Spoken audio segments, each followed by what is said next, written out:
बिस्मिल्लाहिर्रहमानिर्रहीम। आज के सबक में आप हज़रात के सामने वजूह एराब के एतबार से इसमें मुतमक्किन की 10वीं, 11वीं और 12वीं किस्म का बयान है। तो समझिए कि 10वीं किस्म है जमअ मुज़क्कर सालिम। जमअ मुज़क्कर सालिम की तारीफ़ इससे पहले भी आप हज़रात के सामने आ गई है कि जमअ मुज़क्कर सालिम वह जमा है जो दो से ज़्यादा पर दलालत करे और उसके वाहिद के आखिर में वाओ माक़बल मज़मूम या याए माक़बल मकसूर और नून मफ्तूह बढ़ाया गया हो, जैसे मुस्लिमुन से मुस्लिमूना और मुस्लिमीना। इसका एराब हालत रफ़ई में वाओ के साथ, हालत नस्बी और जर्री में याए माक़बल मकसूर के साथ होगा। आप कहेंगे जाअनी मुस्लिमूना रअयतु मुस्लिमीना मररतु बिमुस्लिमीना। ये तारीफ़ भी हो गई और एराब भी हो गया। मिसाल की वजाहत तो समझिए कि जाअनी मुस्लिमूना में मुस्लिमूना हालत रफ़ई में है फ़ाइल होने की वजह से, और इसका रफ़ा वाव के ज़रिए हो रहा है। रअयतु मुस्लिमीना में मुस्लिमीना हालत नस्बी में है मफ़ऊल बिही होने की वजह से, और इसका नस्ब ये याए माक़बल मकसूर के ज़रिए हो रहा है। मररतु बिमुस्लिमीना में मुस्लिमीना यह हालत जर्री में है, मजरूर है बाहरफ जर की वजह से, और इसका जर याए माक़बल मकसूर के ज़रिए हो रहा है। 11वीं किस्म उलू। उलू ये ज़ू की जमा है मिन गैरी लफ्ज़िही। इसका मतलब ये है कि जिस फ़ायदे के लिए, जिस मकसद के लिए ज़ू का इस्तेमाल होता है, उसी मकसद और उसी गर्ज से उलू का इस्तेमाल होता है। ज़ू के बारे में आप ये बात जानते ही होंगे कि ज़ू इसमें जिन्स को सिफत बनाने के लिए आता है। जैसे मिसाल के तौर पर मालुन ये इसमें जिन्स है और इसको आपको सिफत बनाना है रजुलुन की, तो आप रजुलुन मालुन नहीं कह सकते हैं, बल्कि ज़ू का वास्ता लेकर आएंगे और कहेंगे रजुलुन ज़ू मालिन। तो ये ज़ू इसमें जिन्स की तरफ मुज़ाफ हुआ और इसमें जिन्स की तरफ मुज़ाफ होकर माक़बल के सिफत वाक़ हुआ। तो जो काम ज़ू करता है मुफरद में, वही काम जमा में उलू करता है। यानी उलू ये किसी इसमें जिन्स को माक़बल जमा की सिफत बनाने के लिए आता है। जैसे रिजालुन उलू मालिन, अब यहाँ ज़ू नहीं कहेंगे चूँकि ज़ू का इस्तेमाल मुफरद में होता है, जैसे रजुलुन ज़ू मालिन, और उलू का इस्तेमाल ये जमा में होता है, जैसे रिजालुन उलू मालिन। जब ये बात आप समझ गए तो समझिए कि उलू ये ज़ू की जमा है मिन गैरी लफ्ज़िही। जब ज़ू की जमा है तो इसके आखिर में भी चूँकि वाव माक़बल मज़मूम है, तो ये जमअ मुज़क्कर सालिम के मुशाबे है, लेकिन हम इसको जमअ मुज़क्कर सालिम नहीं कह सकते हैं, इसलिए कि जमअ मुज़क्कर सालिम के लिए वाहिद का होना ज़रूरी है। उसका कोई वाहिद हो, मुफरद हो, जिसके आखिर में वाव या याए माक़बल मकसूर और नून मफ्तूह बढ़ाया जाए, जबकि उलू का उसके लफ्ज़ों से कोई वाहिद मौजूद नहीं है जिसके आखिर में वाव या याए माक़बल मकसूर और नून मफ्तूह बढ़ाया जाए। लिहाजा सिर्फ हुक्मन कहेंगे, हकीकतन जमअ मुज़क्कर सालिम नहीं है, बल्कि ये किला और किल्ता की तरह है, यानी मुल्हक बजमअ मुज़क्कर सालिम मानवी, माना के एतबार से मुल्हक है। तो इसका एराब भी वही होगा जो जमअ मुज़क्कर सालिम का एराब है, यानी हालत रफ़ई में वाव माक़बल मज़मूम के साथ, हालत नस्बी और जर्री में याए माक़बल मकसूर के साथ। आप कहेंगे जाअनी उलू मालिन रअयतु उली मालिन मररतु बि उली मालिन। देखिए जाअनी उलू मालिन, इस मिसाल में उलू मालिन हालत रफ़ई में है फ़ाइल होने की वजह से, और इसका रफ़ा वाव के ज़रिए हो रहा है। रअयतु उली मालिन, इस मिसाल में उली मालिन ये हालत नस्बी में है मफ़ऊल बिही होने की वजह से, और इसका नस्ब ये याए माक़बल मकसूर के ज़रिए हो रहा है। इसी तरीके से मररतु बि उली मालिन, इस मिसाल में उली मालिन हालत जर्री में है बा हरफ जर का मजरूर होने की वजह से, और इसका जर याए माक़बल मकसूर के ज़रिए हो रहा है। तो ये 11वीं किस्म का बयान मुकम्मल हो गया। 12वीं किस्म है दहाइयाँ, यानी 20 से 90 तक। पहली दहाई को आप छोड़ दें, पहली दहाई आशरतुन बमाना 10। पहली दहाई का एराब तो बिल्कुल वाज़े है, मुफरद मुनसरिफ सही का एराब है। पहली दहाई के बाद जो 20 से दहाइयाँ शुरू होती हैं तो 20, 30, 40, 50, 60, 70, 80, 90, ये तमाम दहाइयाँ, इनका एराब भी जमअ मुज़क्कर सालिम वाला एराब होता है, यानी ये मुल्हक ब जमअ मुज़क्कर सालिम सूरी हैं। सूरत के एतबार से जमअ मुज़क्कर सालिम के मुशाबे हैं। जिस तरीके से जमअ मुज़क्कर सालिम के आखिर में वाव और नून मफ्तूह, ये याए माक़बल मकसूर और नून मफ्तूह आता है, इसी तरीके से इन दहाइयों के आखिर में भी वाव माक़बल मज़मूम या याए माक़बल मकसूर और नून मफ्तूह आता है। जैसे मुस्लिमूना, इश्रूना, मुस्लिमीना और इश्रीना, ये तमाम दहाइयों के अंदर है। लेकिन चूंकि जमअ मुज़क्कर सालिम में जमा होने के लिए मुफरद का होना भी ज़रूरी है, तो मुस्लिमूना का मुफरद तो है मुस्लिमुन, लेकिन इश्रूना का कोई मुफरद नहीं है, सलासूना का कोई मुफरद नहीं है, अरबाऊना का कोई मुफरद नहीं है। तो मुफरद न होने की वजह से हम इनको जमअ मुज़क्कर सालिम नहीं कह सकते हैं, बल्कि मुल्हक ब जमअ मुज़क्कर सालिम सूरी कहेंगे। लेकिन एराब वही है जो जमअ मुज़क्कर सालिम का है, यानी हालत रफ़ी में वाव माक़बल मज़मूम के साथ, हालत नस्बी और जर्री में या माक़बल मकसूर के साथ आप कहेंगे जाअनी 20 रजुलन, रअयतु 20 रजुलन, मररतु बि20 रजुलन। देखिए जाअनी 20 रजुलन में 20 ये हालत रफ़ी में है फ़ाइल होने की वजह से, और इसका रफ़ा वाव के ज़रिए है।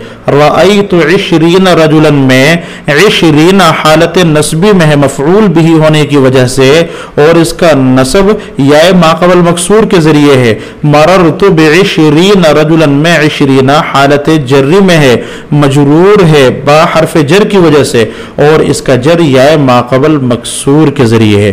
तो 10वीं किस्म, 11वीं किस्म और 12वीं किस्म का एराब एक ही है। देखिए हमने इनको अलग अलग बयान किया है। साहिब नहू मीर सबको तीनों को एक साथ बयान फरमा रहे हैं और तीनों की मिसालें भी एक साथ पेश फरमाएंगे। दहुम जमअ मुज़क्कर सालिम, 10वीं किस्म जमअ मुज़क्कर सालिम चू मुस्लिमूना, जैसे मुस्लिमूना। याज़दहुम उलू, 11वीं किस्म उलू। दवाज़दहुम 20 ता 90, 12वीं किस्म 20 से 90 तक।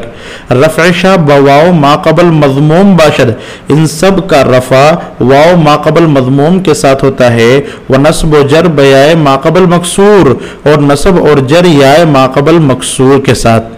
चूँ जाअ मुस्लिमूना व उलू मालिन व 20 रजुलन, व रअयतु मुस्लिमीन व उली मालिन व 20 रजुलन, व मररतु बिमुस्लिमीन व उली मालिन व 20 रजुलन। तीनों हालतों की मिसालें एक साथ जिक्र फरमा दी। 13वीं किस्म है इसमें मकसूर। इसमें मकसूर वह इसम है जिसके आखिर में अलिफ मकसूरा हो, जैसे अल माना, ये इसमें मकसूर है इसलिए कि इसके आखिर में अलिफ मकसूरा है। फिर खाह वो अलिफ मकसूरा लफ्ज़ों में मौजूद हो या तालील की वजह से हज़फ हो गया हो, जैसे मानन, इसमें अलिफ मकसूरा हज़फ हो गया तालील की वजह से, तो लिहाजा ये कहेंगे कि ये भी इसमें मकसूर है। यानी खाह अलिफ मकसूरा लफ्ज़ों में मौजूद हो जैसे अल माना, तो भी इसमें मकसूर। और अगर अलिफ मकसूरा लफ्ज़ में मौजूद ना हो जैसे मानन आसन, तो भी इसमें मकसूर। इसमें मकसूर का एराब क्या है? इसमें मकसूर का एराब तीनों हालतों में तकदीरी है, यानी हालत रफ़ई में ज़म्मा तकदीरी के साथ, हालत नस्बी में फ़तह तकदीरी के साथ, और हालत जर्री में कसराए तकदीरी के साथ। आप कहेंगे हादा आसन, रअयतु आसन, मररतु बि आसन। हादा आसन, देखिए हादा आसन में आसन ये मरफू है, हालत रफ़ी में है, हाज़ा मुब्तदा की खबर होने की वजह से, और ख़बर भी मरफू होती है। जब मरफूआत मंसूबात का बयान आएगा तो आपको समझ में आ जाएगा कि कौन कौन से अस्मा मरफू होते हैं, कौन कौन से अस्मा मंसूब होते हैं और कौन कौन से अस्मा मजरूर होते हैं। अभी तो इतना ही समझ लीजिए कि हाज़ा आसन में आसन ये मरफू है हाज़ा मुब्तदा की खबर होने की वजह से, और इसका रफ़ा ज़म्मा तक़दीरी के साथ हो रहा है। रअयतु आसन में आसन ये मंसूब है मफ़ऊल बिही होने की वजह से, और इसका नस्ब फ़तह तक़दीरी के साथ हो रहा है। मररतु बि आसन में आसन मजरूर है बाहरफ जर की वजह से, और इसका जर कसरा तक़दीरी के साथ हो रहा है।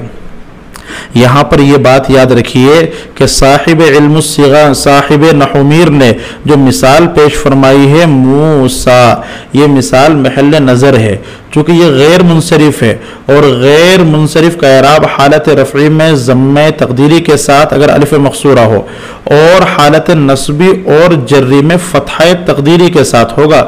चूँकि गैर मुनसरिफ पर लफ्ज़ों में भी कसरा नहीं आता है, लिहाजा वहाँ कसरा हम मुक़द्दर भी नहीं मानेंगे।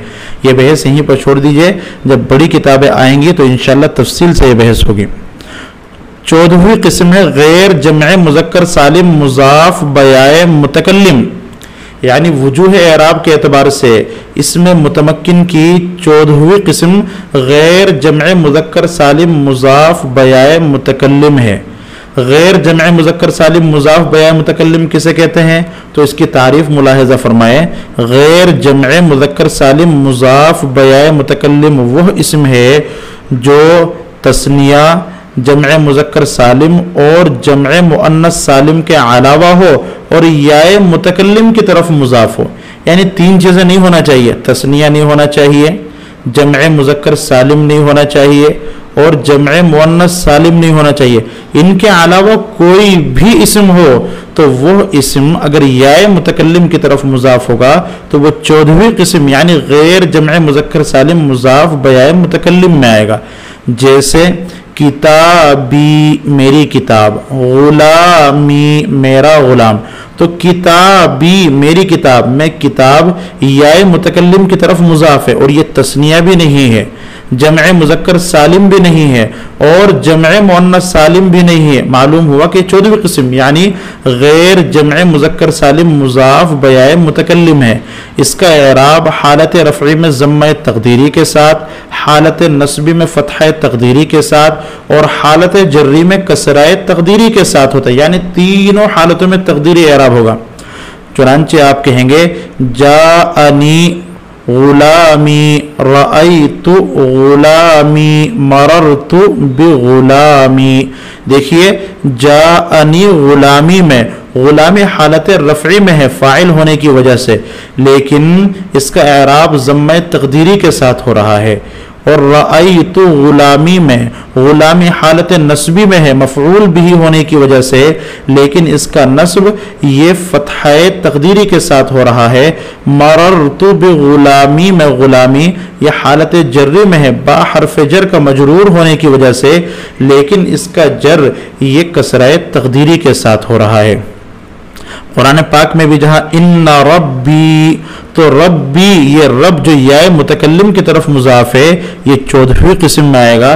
चूँकि रब न तो तस्निया है, न जमअ मुज़क्कर सालिम है और न ही जमअ मुअन्नस सालिम है और याए मुतकल्लिम की तरफ मुज़ाफ है, लिहाजा इसका एराब भी तीनों हालतों में तक़दीरी होगा। फ़वाइद क़ुयूद, ये क़ैद क्यों बढ़ाई, तस्निया ना हो, जमअ मुज़क्कर सालिम ना हो, जमअ मुअन्नस सालिम ना हो, इसको भी समझिए। देखिए अगर कोई इस्म तस्निया हो और तस्निया के आप याए मुतकल्लिम की तरफ इजाफत करें तो उसका एराब तक़दीरी नहीं होगा बल्कि तस्निया वाला ही एराब आएगा। जैसे क़लमानी, यह क़लमुन का तस्निया है, इसकी हम याए मुतकल्लिम की तरफ इजाफत करेंगे तो नून इजाफत की वजह से गिर जाएगा तो रहेगा क़लमाया। तो कहेंगे हाज़ानी क़लमाया, ये दोनों मेरे दो कलम है। हाज़ानी क़लमाया, रअयतु कलमैया मररतु बिकलमैया। देखिए हादानी कलमाया में, कलमाया हालत रफ़ी में है खबर होने की वजह से, और इसका रफ़ा अलिफ के साथ हो रहा है, और अलिफ के साथ रफ़ा ये तस्निया का भी होता है। इसी तरीके से रअयतु कलमैया यह हालत नस्बी में है, कलमैया रअयतु का मफ़ऊल बिही होने की वजह से और इसका नस्ब या माक़बल मफ़तूह के ज़रिए हो रहा है। मररतु बिकलमैया, ये कलमैया हालत जर्री में है, बा हर्फ जर का मजरूर होने की वजह से, और इसका जर या माक़बल मफ़तूह के ज़रिए हो रहा है। देखिए तो कलमुन का तस्नीह हमने कलमानी बनाया, और कलमानी को या मुतकल्लिम की तरफ इजाफत करके कलमाया या कलमैया, तो एराब तस्निया वाला आ रहा है, हालत रफ़ी में अलिफ के साथ, हालत नस्बी और जर्री में या माक़बल मफ़तूह के साथ, लिहाजा इस किस्म में दाखिल नहीं करेंगे। और अगर जमअ मुज़क्कर सालिम के आप या मुतकल्लिम की तरफ इजाफत करें तो उसका एराब अलग से 16वीं किस्म में आ रहा है। तो 16वीं किस्म जब आएगी तो ये उसी जमअ मुज़क्कर सालिम का बयान होगा जो या मुतकल्लिम की तरफ मुज़ाफ हो, तो उस पर किस हालत में क्या एराब है, लिहाजा उसको हम छोड़ देते हैं। तीसरे नंबर पर हमने जो जिक्र किया था कि जमअ मुअन्नस सालिम, इसको समझिए। जमअ मुअन्नस सालिम अगर या मुतकल्लिम की तरफ मुज़ाफ हो, जैसे साहिबतुन की जमा साहिबात, तो साहिबात सहेलियां, साहिबाती मेरी सहेलियां, तो अगर साहिबाती साहिबात ये जमअ मुअन्नस सालिम है, इसकी आपने या मुतकल्लिम की तरफ इजाफत की तो ये साहिबाती हो गया। इसका एराब क्या होगा? अगर 14वीं किस्म यानी गैर जमअ मुज़क्कर सालिम मुज़ाफ बया मुतकल्लिम में दाखिल करेंगे तो ये कहना होगा कि तीनों हालतों में तकदीरी, हालत रफ़ी में ज़म्मा तकदीरी के साथ, हालत नस्बी में फ़तह तकदीरी के साथ, और हालत जर्री में कसराए तकदीरी के साथ। हालांकि आपको मालूम है कि जमअ मुअन्नस सालिम में लफ्ज़ों में फ़तह कभी नहीं आता है, वो हालत नस्बी में भी उस पर कसरा ही आता है। तो आप कहेंगे रअयतु मुस्लिमातिन, तो जिस पे लफ्ज़ों में कभी फ़तह नहीं आता है तो क्या आप उसको फ़तह तकदीरी कहेंगे?